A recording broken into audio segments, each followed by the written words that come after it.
अहमदाबाद के एक जागरूक और उभरते हुए युवा लॉ के स्टूडेंट है भाई शुभम।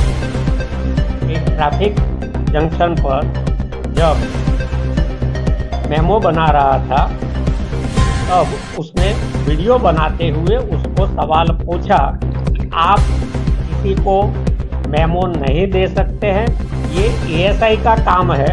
ऐसा अहमदाबाद ट्रैफिक कमिश्नर का पुराना एक सर्कुलर भी है और गुजरात हाई कोर्ट के जजमेंट भी है कि वो रोक नहीं सकते और कोई भी नागरिक कहीं पर भी अगर सरकारी कचहरी में कुछ हो रहा है तो उसका रिकॉर्डिंग कर सकता है।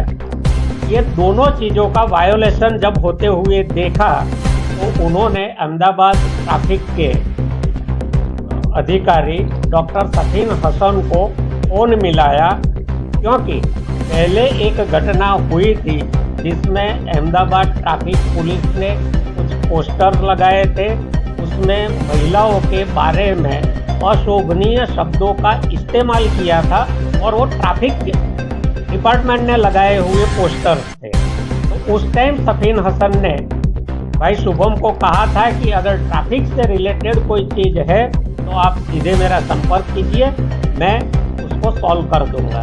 उसी बात को ध्यान में रखते हुए भाई शुभम ने उनको कॉल मिलाया, पूरी घटना बताई। उसके बाद उन्होंने एएसआई को फ़ोन देने के लिए कहा। एएसआई से जब डॉक्टर सफीन हसन ने बात की तब बिल्कुल उल्टी बात की और उल्टी सूचना दी। वो शुभम को इस कार्य के लिए कुछ नहीं कह रहे हैं, लेकिन एएसआई को सामने से सवाल कर रहे हैं कि आपकी ड्यूटी में अगर ये अड़चन कर रहा है तो आप उस पर एफआईआर करवा दो। यानी वो सामने से उनको कह रहे हैं कि एफआईआर करवा दो, क्योंकि उनके दिमाग में वो पुरानी बात है कि इसी लड़के ने अहमदाबाद ट्रैफिक पुलिस ने जो पोस्टर्स लगाए थे उसको लेके नेशनली उनको बेइज्जत किया था मीडिया के माध्यम से। तो इसका बदला लेने के लिए उन्होंने शुभम पे एफआईआर करवाने में वो एएसआई का इस्तेमाल किया। डॉक्टर सफीन हसन के भारतीय जनता पार्टी के नेताओं से इतने मधुर संबंध है कि वो होम मिनिस्टर के साथ नवरात्रि में घर में घूम सकते हैं। वो सोशल मीडिया के भी शौकीन है, बहुत सारी उनकी रीलें भी आती रहती है, लेकिन उन्होंने भारत के संविधान के शपथ लिए हैं, भारतीय जनता पार्टी के संविधान के शपथ नहीं लिए हैं। उनकी ड्यूटी भारत के नागरिकों के प्रति है, भारतीय जनता पार्टी के नेताओं के प्रति नहीं।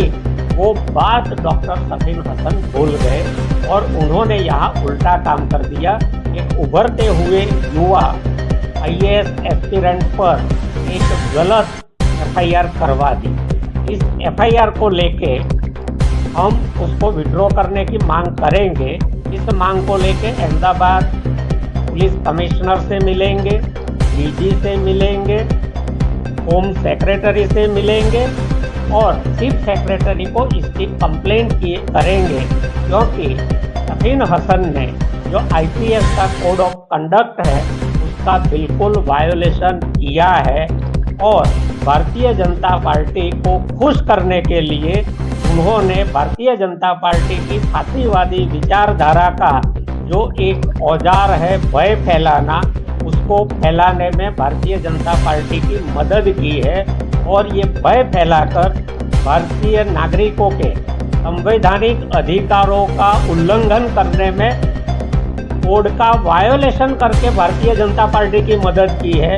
इसलिए वो आईपीएस अधिकारी रहने के लायक नहीं है, ऐसा हम मानते हैं। आपके माध्यम से हम गुजरात के युवाओं को, गुजरात के सभी नागरिकों को इस बात से आश्वस्त करना चाहते हैं कि भारतीय जनता पार्टी या उसके कुछ चुनिंदे आईपीएस आईएएस अधिकारी कुछ भी गलत कर रहे हैं, नागरिकों को गैर संवैधानिक तरीके से भयभीत करने की कोशिश कर रहे हैं, या कहीं पे आपकी नज़र में भ्रष्टाचार आ रहा है तो आप खुलकर बोलिए, लड़िए, संघर्ष करिए। आम आदमी पार्टी आपके साथ पूरी मजबूती के साथ खड़ी रहेगी। जहां कानूनी मदद की ज़रूरत पड़ेगी मदद करेंगे, कानूनी लड़ाई भी लड़ेंगे और जहां ज़रूरत पड़ी वहां सड़कों पे नागरिकों के अधिकारों के लिए सत्ता के खिलाफ और ये एक चुनिंदी लॉबी भारतीय जनता पार्टी ने पाल रखी है उसके खिलाफ खुल के सड़क पे संघर्ष भी आम आदमी पार्टी करेगी। ये मैं गुजरात की जनता को आपके माध्यम से आश्वस्त करना चाहता हूँ। धन्यवाद।